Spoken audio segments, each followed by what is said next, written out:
And I found that out when I was back in LA. But I had a great time. The people were wonderful. The lights are soft, the host daring. Raquel, be honest, he says, voice teasing through the hum of the studio. At 82, do you still remember the ones who really tested your composure? Raquel doesn't blink. She tilts her chin, that same feline poise the world once called untouchable. I do, she says, her tone low and deliciously certain. There were 7. A ripple of laughter slides through the audience. The host grins, leaning closer. 7 actors, she adds. Not schoolgirl crushes, beautiful hazards. Men who could undo your discipline without saying a word. So that there would be an added zip to, almost a double entendre to the way. She pauses, a slow smile curving. You want names? The crowd murmurs, yes. She lets the hush settle. All right, she says. Let's start with number 1. At 82, Raquel Welch has nothing left to prove. The glamour, the battles, the labels, she's survived them all. Now she treats honesty like an accessory, chosen carefully, worn lightly. At my age, she says, you can afford to tell the truth. No one can fire you for it. And they make it all worthwhile, really. I mean, we're the prize. We're the reason. She sets the rule for the evening. No gossip, no dirt, only admiration and restraint. These aren't confessions of conquest, but of curiosity. The ghosts of what might have been if timing, decorum, or pride had bent. Desire, she says, isn't about possession, it's about awareness. With that, she leans back, a queen at ease. The mic waits. Number 1, Sean Connery. They met once, briefly, at a Paramount event in the late 60s. He was already Bond, every syllable wrapped in smoke and confidence, the kind of man who could turn a room into an accomplice. She remembers his handshake, dry, steady, deliberate. He made you feel like a secret, she says. Not a woman among many, but a mystery he'd already solved. What caught her first wasn't the tuxedoed myth, but the discipline beneath it. He never wasted a gesture, she recalls. Every move, every pause calculated, but not cold. That quiet control fascinated her more than any swagger could. He spoke like a man used to being listened to, and yet he listened too. You could tell he'd been raised on order, she muses, but he'd learned how to break it beautifully. Later that night, she caught him watching from across the room, expression unreadable, eyes half amusement, half appraisal. When he finally approached, it wasn't with lines, it was with presence. He leaned close, she remembers, and asked if I was enjoying the party. But it didn't sound like a question. It sounded like permission to stay. Then came that voice, low, deliberate, like dark velvet brushed against your skin. It could melt ice, she says, or start a war, depending on how he used it. She laughed softly. Of course, nothing happened. It didn't need to. Some men don't have to touch you to leave fingerprints. Her final line lands with a slow, amused wink. Sean taught me that control can be sexier than chaos. And trust me, he never lost control. Number 2, Steve McQueen.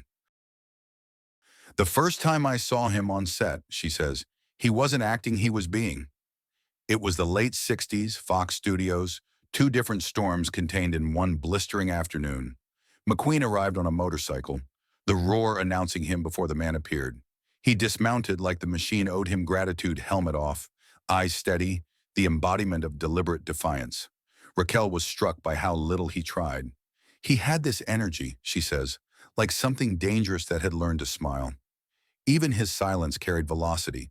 He'd shift his weight, adjust his cuff, and it felt like dialogue. She admired his precision, how his stillness was always wound with danger. He had this way of breathing that made you anticipate the next move, she says, like the room was one spark away from catching fire. Their exchanges were minimal, playful, sparring with subtext. He teased her once about her hair being too perfect for rebellion. She shot back, maybe I just rebel cleaner. He grinned sharp, approving. 2 performers, both allergic to compromise, circling something neither dared to name. She still remembers the smell of gasoline and aftershave, the half-second longer he looked than politeness required. He measured people, she says, and when he looked at you, you wanted to see if you'd pass. They never worked together, never crossed that invisible line. but the charge lingered in memory like smoke on fabric. He looked at you as if testing how fast you could run, she says, and for a heartbeat, you almost wanted to see if he'd chase. Boundary held always. Then her grin seals it.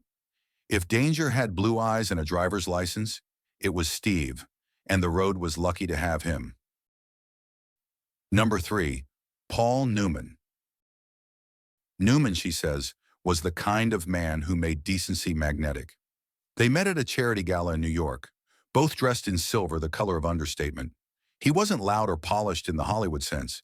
His presence was soft-spoken authority, the kind of quiet that made others adjust their volume. He could read a room faster than any script, Raquel says. He knew when to listen, when to let silence answer for him. She admired that grace, the way he carried fame like a borrowed suit, not a birthright.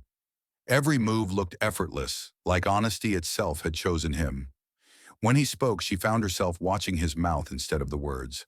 Not lust, exactly, something gentler, rarer. Admiration sharpened by awareness, she explains. He had this steadiness that reminded you what safety felt like. She laughed softly. I once told him he made kindness look dangerous. He said, "That's because you've met too many actors." Raquel pauses, remembering how he'd tilt his head when listening, as if absorbing not just what you said, but who you were beneath it. I remember thinking, this is what steadiness feels like, she says. It isn't loud. It just is. Later, when asked what made Newman unforgettable, she didn't mention his eyes, though she could have. It was his energy, she says. He made you believe the world could still be decent. Her mic drop carries that warmth wrapped in irony. Some men change your pulse. Paul changed your posture. You stood straighter around him, like you didn't want to disappoint the idea of him. Raquel sits back, the laughter dimming into warmth. You know, she says, people assume temptation is about wanting, but sometimes it's about recognizing. She glances at the audience, voice softened. The almost linger longer than the done deals. The scenes you never filmed, the glances that never led anywhere, they stay perfect because they're unfinished. A hush spreads. Imagination has better lighting than reality, she adds. That's why these men stayed beautiful in my mind. She lifts her glass, a toast to memory. Restraint, she says. Age is better than regret. And then with that mischievous half smile. Now where were we? 4. Number 4, Clint Eastwood. Raquel's expression changes, sharper now, quieter. Clint, she says, wasn't just a man. He was a weather system. They first met at a studio lot in the late 70s, both shooting westerns. Dust in the air, coffee in hand, he'd nod instead of speak. He didn't waste word, she recalls. He didn't need to. You just felt him arrive. She admired his craftsmanship, the director's eye hidden behind the actor's glare. He built stillness into an art form. Most actors fill space. Clint made it breathe. Once during an awards ceremony, they shared a table. A low joke passed between them, quiet enough for only the two to hear. He smiled just once, and she swears the air thinned. That smile could undo a promise, she says, but it stayed a look, nothing more. Clint's power was distance, she confides. He kept you wondering, and that's why he stayed unforgettable. She lets the line linger, a whisper more than a boast. He was the only man who could make silence sound dangerous. Number 5, Warren Beatty. With Beatty, the energy shifts more laughter now. Oh, Warren, she says, shaking her head. He didn't enter a room, he invaded it. They'd met at a benefit dinner during the shampoo era, when he was half charm, half chaos. He had this dazzling arrogance that was somehow forgivable, she says, because he knew it and played it like jazz. Raquel admired his brilliance behind the flirtation. People forget he was a director with surgical instincts. He could flirt and frame a shot in the same breath. Their banter was legend. He'd lean in with some outrageous line, and I'd tell him to behave. He'd grin and say, I'm trying, but you make it difficult. Nothing happened beyond that. Volley of words, but the energy was unmistakable. Warren lived in perpetual audition, she says, smiling, but he made every woman feel like she had the callback. She finishes with her trademark humor. Warren didn't break hearts, he borrowed them. polished them, and left them sparkling in someone else's chest. Number 6, Robert Redford. If Paul Newman was steadiness, Redford was sunlight caught in motion. They were different kinds of beautiful, Raquel says, eyes softening. Paul was gravity, Redford was glow.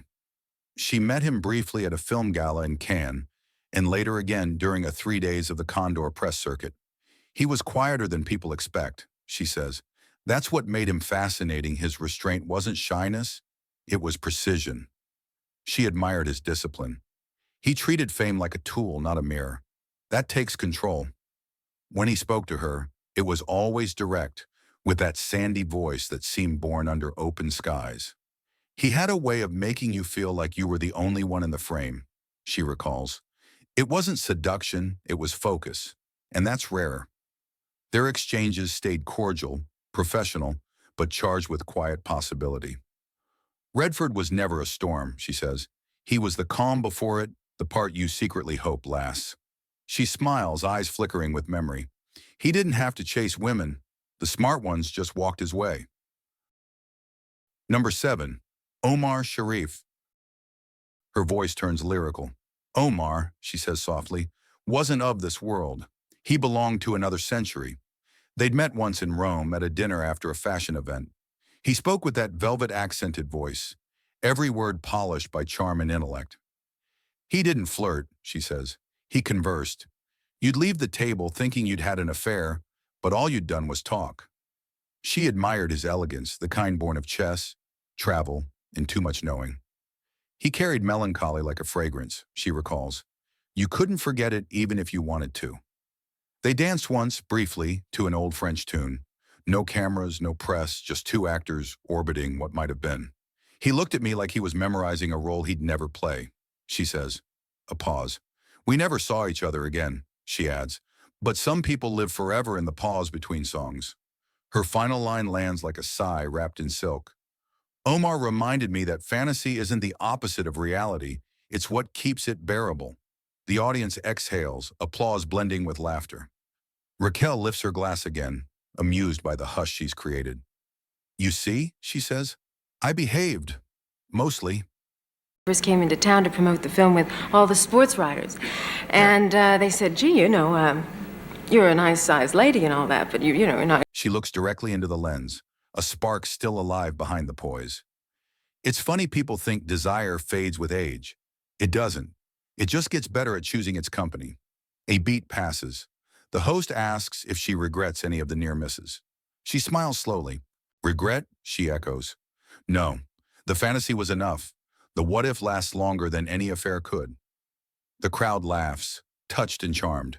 She gathers herself, that iconic composure returning like a curtain closing. At 82, she says, I've learned that attraction is a kind of gratitude for being alive, for still noticing. Then one last gleaming line. I may have wanted to sleep with 7, but it's the dreaming that kept me awake.